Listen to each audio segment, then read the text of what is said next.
So this is Yahya Abdul-Mateen, and he's on Kimmel, and this is where the story begins. So I was watching this segment on Kimmel with Yahya Abdul-Mateen. He is the actor who plays Mr. Manhattan in the new show The Watchmen, new-ish. It came out, I think, early last year. All right, I'm going to be honest. I have not seen it. Okay, I haven't seen a lot of shows. Maybe this will entice you. So this is what happened to me. Is it going to make me gay? What just happened? Same thing. Son of a bitch. Also, just don't forget, you got to rewind the video, I think, to the front. No, so actually I saved it at the right spot. Oh, so really? This is How the long spot is that this? we wanted it. Yeah, I don't know. We're not going to watch the whole thing. So here, the point was, so I'm watching this video, this segment, whenever, like a year ago, and I was thinking about watching this show, The Watchmen, but I hadn't started watching it yet, and then I saw this segment, and they talk about how they reveal here on Kimmel that you see his wee-wee you see his penis in the show, so as Dr. Manhattan. So you get to, so they reveal that, and then almost immediately I was like, yeah, I guess I'm going to tune in. And so the question is, okay. So here's the segment, though, what I'm watching. It was entertaining. Is it, I'm going to make sure, oh yeah, this sound is up. No, it's taking sound. It's just because YouTube's muted. So Watchmen is, as anybody who knows, is based on a graphic novel, which is a fancy word for comic book, which is a great graphic novel, great comic book, and there was an unbelievable twist in the show, and you are really the twist, because it just seemed like you were Regina King's husband. Which is not a bad deal, right? Not at all. If the breakdown says, stay-at-home husband, I'm like, well, who's my wife?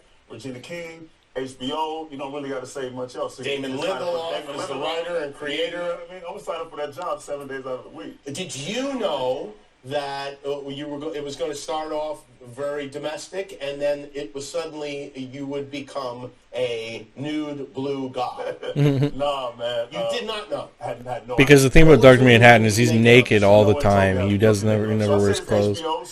He's a naked blue god, like he says. When did you find out that this was going to be the case? They can show just straight up dicks on TV now? On HBO. Yeah, if you're on the right channel. Oh, interesting. Like in Game of Thrones, there's lots of dicks. Although then there's a good South Park episode where it's flaccid wieners,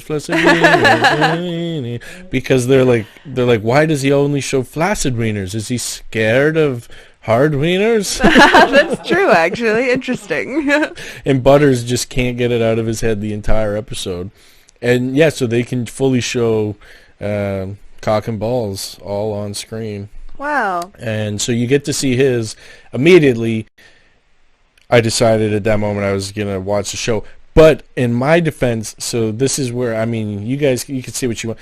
In my defense, I thought immediately, they got good production value. Oh, right. If they can afford to pay a man to show his dick. I'm like, if they got this guy, this big cast, he's going to show his dick. I'm like, okay, so the production value is there. That's what sells me on a show. Funny that is where your brain goes. But it was purely based on this new information. The only new information that came to me was regarding the nudity. You were gay. And so is that the verdict?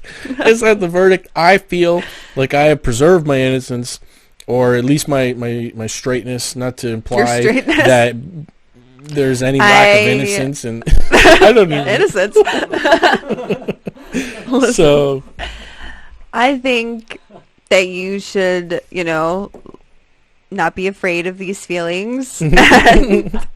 This is him in the show, by the way. No wiener, because we can't do X rated. Oh, okay, wait. On YouTube, so he does wear clothes sometimes, though? This is maybe when he just turned into him. Maybe he still had clothes on. You're right. That is a good point. But I think this, because typically he's always naked, but he didn't you'd have to watch the show, but he kind of turns into him at some point. He was always him, but he forgets that he's him. Oh, okay. Basically, until it comes out of him and shit. It's interesting. It's a good show though. I enjoyed it. And one of the things I took away from the show as well, which because it took place more than a year ago when I was watching on TV, was that all the cops are wearing masks in the show because like at that point in where this is set in history, or I guess the future, so to speak, police aren't safe. Like there's no safety for anybody like that. It wasn't to do with the disease, but it was just that they all had to be masked because in order to have police and still have military things, there are people there was such rebellion like, and all these know other who things. they were, exactly, basically. Yeah. Oh no. But it's a pretty trippy, cool story overall. Interesting. Yeah. So yeah, I don't think that makes you gay. And tell us. I feel like you can recognize a good-looking that too, right? I mean, specimen. I mean, do look at regardless of at gender. The end of the day. What? Yeah. Right? We are looking You're gay at if you don't want to see his penis. Realistically, yeah. Like, that makes you like a loser gay. Yeah. Wait. A gay loser. Yeah. All together. So I definitely shot the pilot, and it was somewhere in between the second episode and the third episode, and I was building up Cal to be a person that people could be in love with, and so he didn't even know when he was doing it that he was gonna this was happening. Things like that, and Damon told me that he wanted to speak to me about his character. Yeah.